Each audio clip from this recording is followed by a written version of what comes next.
Hey everybody, welcome to the channel and thank you so much for joining me for a visit to Great Smoky Mountains National Park, which is located on the border of North Carolina and Tennessee. Before we get started, let's take in this amazing sunrise.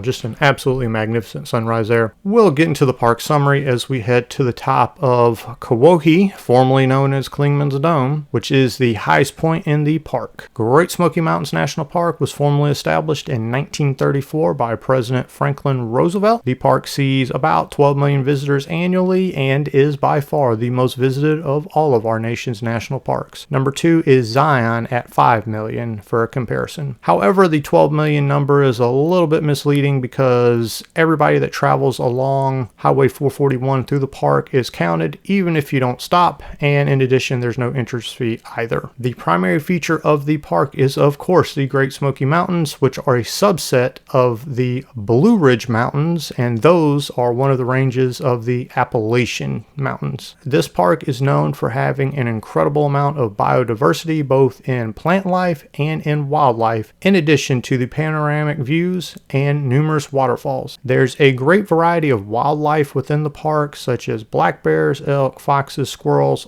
all kinds of birds, fish, and there are 2 species of venomous snakes, the timber rattlesnake and the copperhead, among many more animals. As for weather, the park is fairly cool during the summertime, especially at the higher elevations, and there is plenty of shade with all the trees. It can rain here quite a bit, so do check the weather before visiting, as there can be some flash flooding, and those higher elevations can see large amounts of snow in the wintertime. As for cell service, unless you hike deep within the park, I think you should be fine.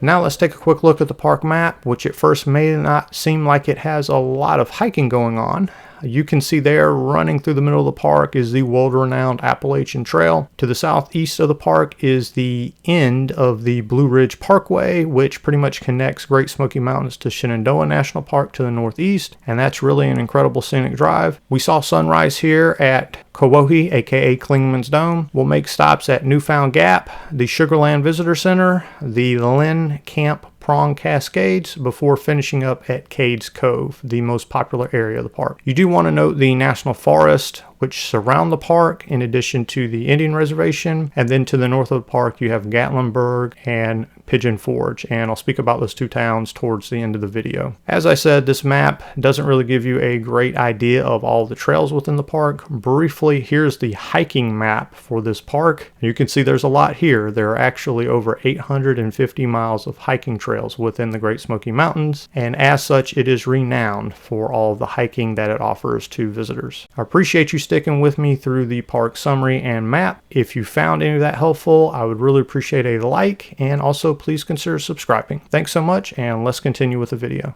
Naturally, most of what you see here is just simple fog. As we head down the observation platform, I'll go ahead and talk about why the Great Smoky Mountains are so smoky. Essentially, all the trees and all the other vegetation here emit volatile organic compounds, the 2 most prevalent of which are isoprene and terpenes. The compounds are basically oils that excrete from the trees and the plants, and they do that to protect themselves from the outside environment. These compounds have a low boiling point, so they turn into gas at the ambient temperature, and with all the trees within this park, They all add up to a ton of emissions here, and that all adds up to the smoke that you see throughout the park. And so that's how the smoke is formed at Great Smoky Mountains. Let's hop back in the van and explore some more of the park. Next up is going to be Newfound Gap, which is right where you turn to go to Kuwohi or Clingman's Dome, and it gives you another great opportunity to view some more of the mountains. And this location is right on the border between North Carolina and Tennessee.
Before getting to the visitor center, we'll make a quick stop at the Carlos C. Campbell Overlook. The tallest mountain there in the distance is Mount Lacani. While Clingman's Dome is the highest mountain in the park, Mount Lacani actually has the greatest vertical relief of any mountain east of the Rocky Mountains in the U.S.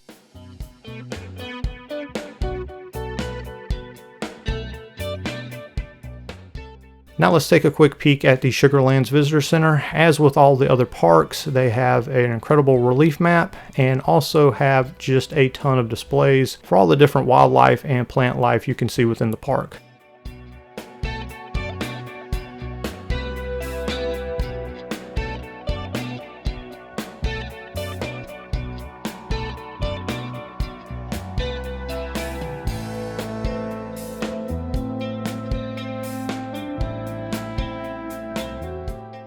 Now let's continue along.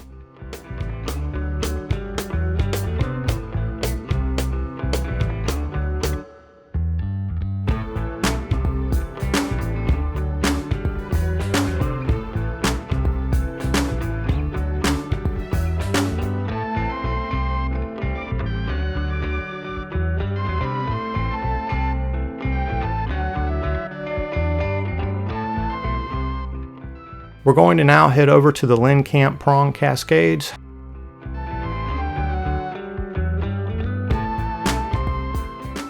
It's a pretty cool looking cascade there.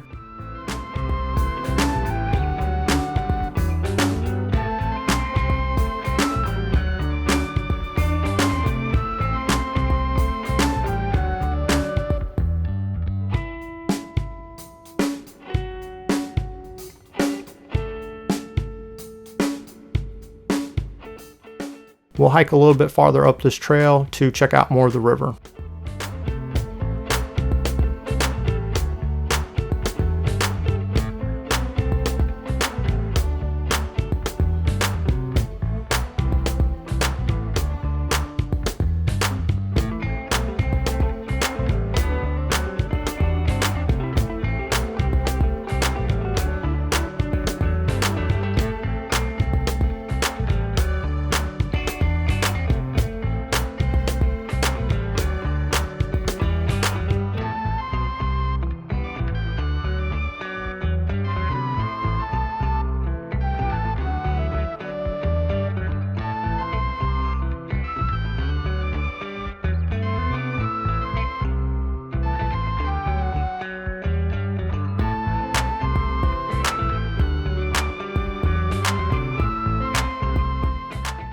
In hindsight, I think I would have been better off fighting for parking at Laurel Falls, which is actually the most popular waterfall here. I found the Cascades to be a little underwhelming. If you've been to this park and have a favorite waterfall at the Great Smoky Mountains, I'd really love to hear about it in the comments below. Thanks so much for sharing those. Let's hike on back.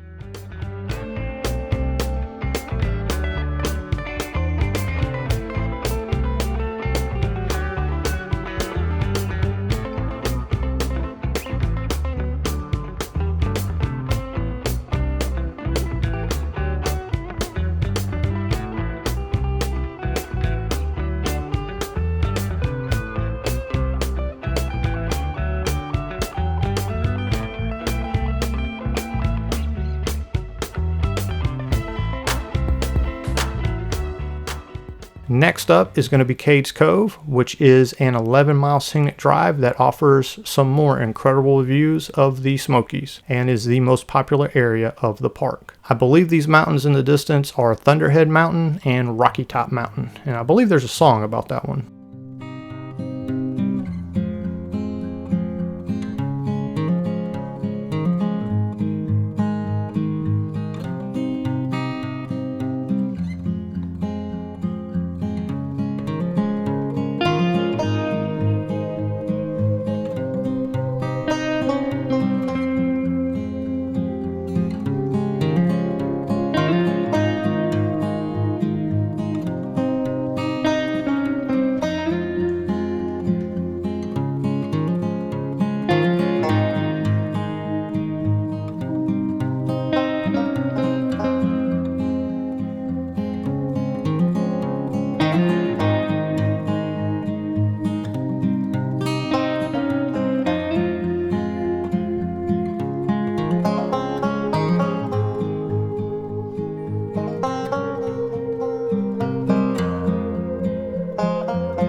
Also along the drive, there are some historical buildings you can explore further if you wish, but we're going to keep it moving.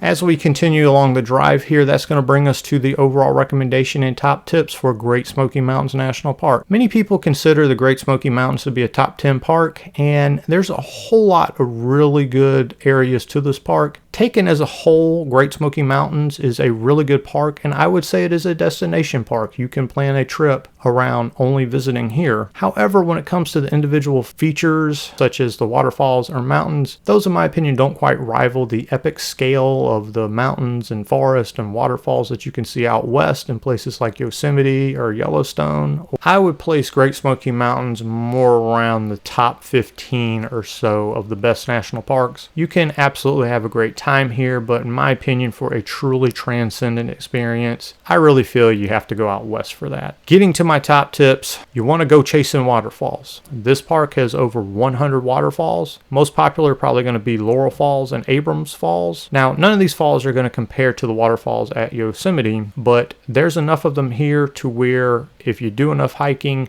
you're bound to find a waterfall that you can enjoy all to yourself. And that's kind of tough to do, especially with bigger parks. Now, I know we don't really talk about entrance fees too much on this channel, but actually at this park, there's no entrance fee, but they do charge you $5 for a daily parking pass if you park at any location for more than 15 minutes. And there are also weekly and monthly options available as well. And believe me when I tell you, they do check, because I was eating lunch and I saw somebody out of my van and I thought somebody was trying to case my van, and it turns out it was just the park ranger checking to make sure I had that parking slip. What's really incredible about Great Smoky Mountains is that it may offer the best gateway community of all the national parks between Gatlinburg and Pigeon Forge. Gatlinburg is really an incredible tourist town which offers many different types of lodging, dining, and many attractions. There's a ski resort, an adventure park, Ripley's Believe It or Not, art festivals, there's just all kinds of stuff. In addition, in Pigeon Forge, that's where the amusement park Dollywood is located. So the Great Smoky Mountains can really be part of a larger vacation with something for the entire family. As for how long to visit, you need at least 2 days to see the highlights of the national park.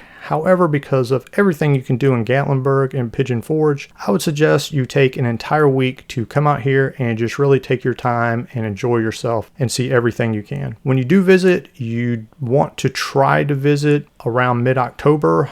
That's around when the peak fall colors would occur. Finally, for boondocking, there's a variety of boondocking kind of surrounding the park. You can boondock off in those national forests around the perimeter. I actually stayed at a Walmart in Waynesville. There's also a casino in the Indian Reservation, and I do understand that there may be a little side street or two in Gatlinburg where you can also boondock, although make sure you double check on that one before trying it. So that's going to do it for Great Smoky Mountains National Park. I appreciate you so much for joining me for this video, and I will catch you in the next one. Thanks and take care. Bye.